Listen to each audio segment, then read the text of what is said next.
Boa tarde, você está no Direto da Redação e desta vez com um convidado mais do que especial. É o Cláudio Chapsky, consultor e superintendente da ECR. Cláudio, mais uma vez, muito obrigada a sua participação conosco aqui no nosso programa.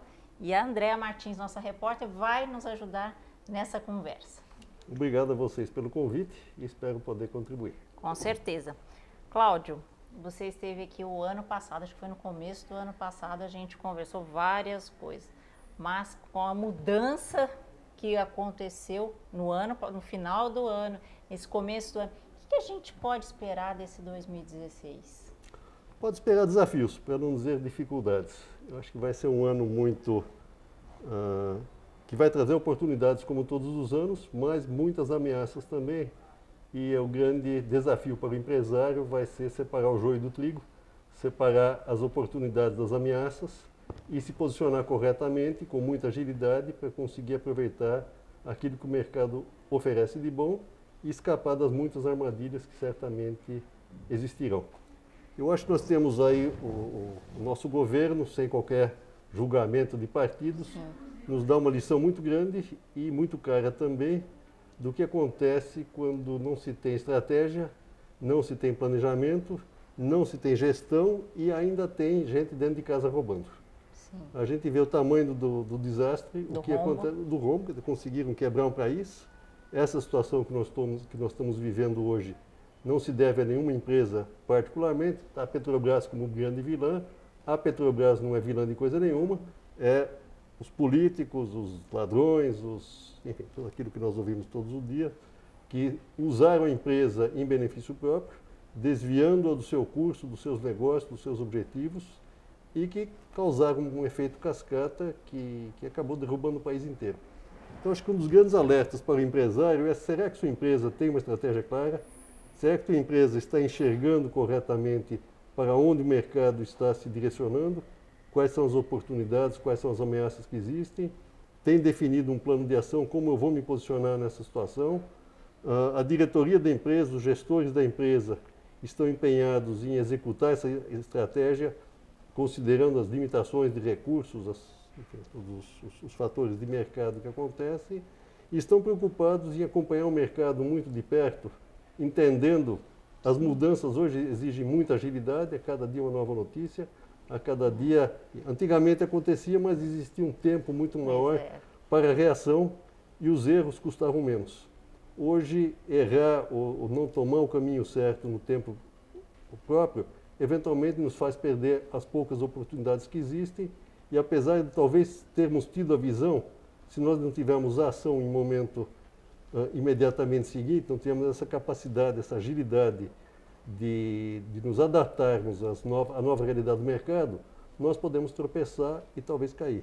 E a outra questão, acho que muitas empresas pecam no quesito RH, acho que tem um RH que é muito administrativo, muito burocrático, e não estão preocupados em preparar as pessoas, em capacitar as pessoas, em encontrar as pessoas certas, em dar às pessoas certas as ferramentas que elas precisam para trabalhar a realidade de negócios do mercado e da empresa, para que seja possível vencer, apesar de um ambiente eventualmente adverso que se esteja enfrentando. Então, acho que essa, de um lado, é a grande lição que a gente tem do que o governo está fazendo conosco e do ônus que essa conta. Ele tem a vantagem de ser um monopolista que tem um mercado cativo e que está nos enfiando cada dia mais impostos e que nós, consumidores, nós cidadãos, já estamos no limite. E imagine uma situação como essa num contexto de mercado, onde uma indústria ou um comércio pretende que o consumidor pague todos os seus erros,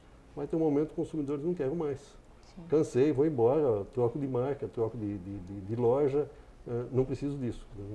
Na situação de mercado, nosso mercado de todos os dias, o consumidor tem muito mais liberdade de fugir de quaisquer armadilhas que a indústria ou o comércio lhe abre, porque tem alternativas. a menos talvez estivéssemos num mercado comunista, onde o governo controla tudo. Aqui não, nós temos uma economia de mercado e o shopping, o consumidor, vão atrás daquele que oferece o produto mais adequado aos seus desejos, às suas necessidades, por um valor mais coerente com a percepção do que aquele produto ou aquele serviço lhe entrega. Ô Cláudio, mais por um outro lado, até a gente falou aqui com a Fátima Melling, esteve aqui semana passada, retrasada aliás, e ela disse que o varejo ele tem uma capacidade única que é a da resposta rápida. Se você desde que ele seja ágil, exatamente. Mas assim, é nisso aí que talvez venha o apoio e também o empreendedorismo, que também está aumentando, né? O desemprego... Agora, não esqueça que o varejo depende da indústria. Sim. O varejo também, né? trabalha nos formatos de comércio, enfim, das maneiras de chegar ao shopping, ao consumidor, e a gente vê pelo mundo muitas coisas que aqui nem chegaram ainda, principalmente na compra, vendo a estação de metrô, por exemplo, que você tem na Ásia, que você simplesmente, com o próprio smartphone, você clica ali, faz sua compra, é entregue em diferentes locais, como a gente já vê na Europa, por exemplo, modelos de entrega de comércio eletrônico, entregas no trabalho, por exemplo, que é muito mais fácil, porque hoje é comum ninguém da família estar em casa durante o dia, a circulação é restrita, como é que faz entregas? Então, um modelo que se vê na Europa, por exemplo, em vários países, é de entregar na própria empresa, que normalmente já está mais preparada, porque tem a portaria, tem alguém acostumado a receber, a conferir uma nota, tem lugar para estacionar um veículo, muito mais do que em casas, do que em ruas residenciais, ou já tem pontos de coleta, então você faz uma compra e tem, sei lá, um ponto de coleta no metrô, no correio, em alguns pontos de passagem de muitas pessoas, coisas inovadoras que aqui ainda não existem e que certamente aparecerão algum dia naquilo que nós colocamos talvez como inovação, como empreendedorismo. Tem muitos exemplos já acontecendo no mundo, oferecendo soluções mais práticas, permitindo uma redução de custo da cadeia, que poderiam ser implantadas aqui no Brasil também. Temos muitas questões culturais, sem dúvidas. Mas, então, voltando ao seu ponto, o empresário do varejo, do comércio, sem dúvida tem uma responsabilidade enorme, porque é ele quem define o que ele vai oferecer e de que maneira ele vai oferecer.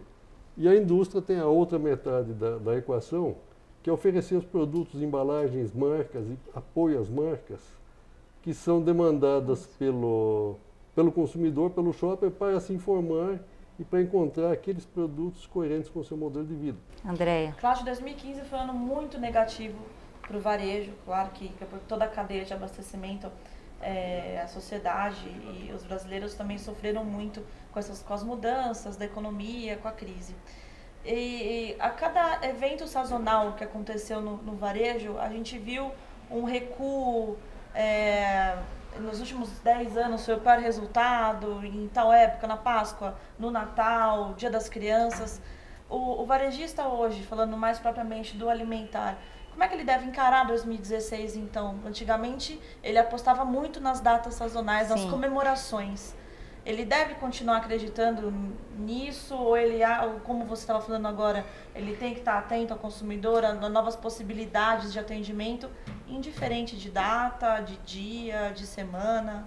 Eu acho que a gente não deve confundir as coisas. Acho que a busca de uma sintonia fina com o consumidor deve ser uma preocupação permanente de qualquer empresário, como também a eficiência dos seus processos, a produtividade dos seus negócios, a lisura pela qual são conduzidas as coisas, a busca das melhores oportunidades, são coisas permanentes de qualquer empresário que quer ver sua empresa se perenizar ao longo do tempo, viver e viver por muito tempo.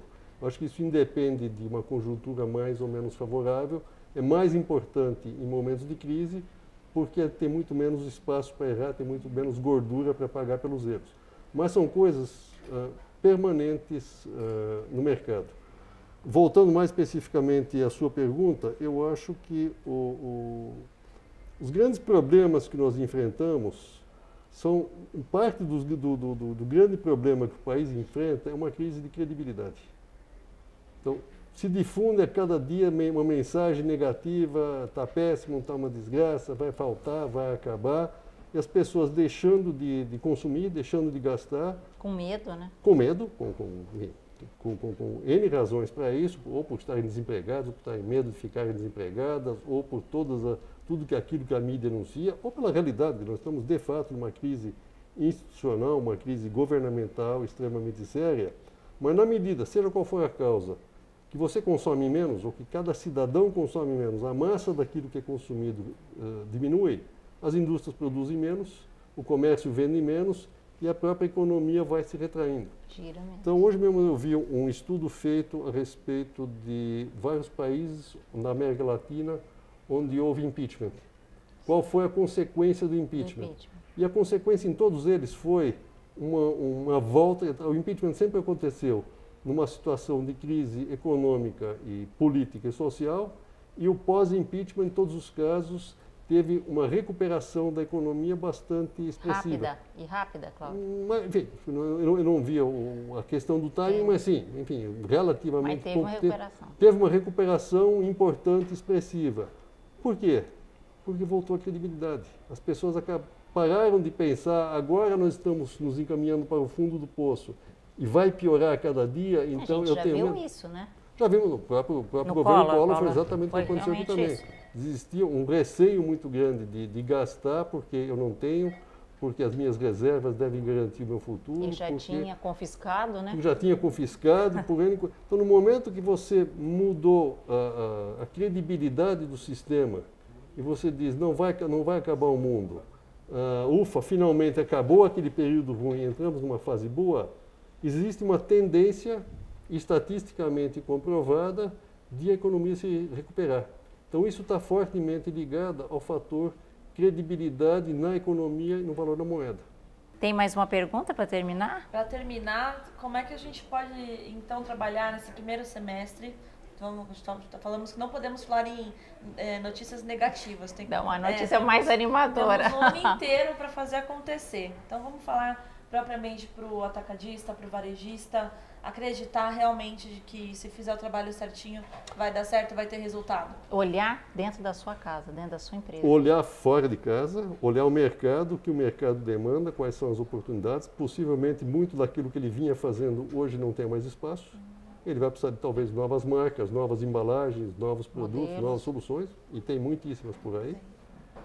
E falando com várias grandes indústrias, tiveram um ano passado muito bom, quer dizer, contrariamente, enfim, teve alguns que foram muito mal, outros vão muito bem.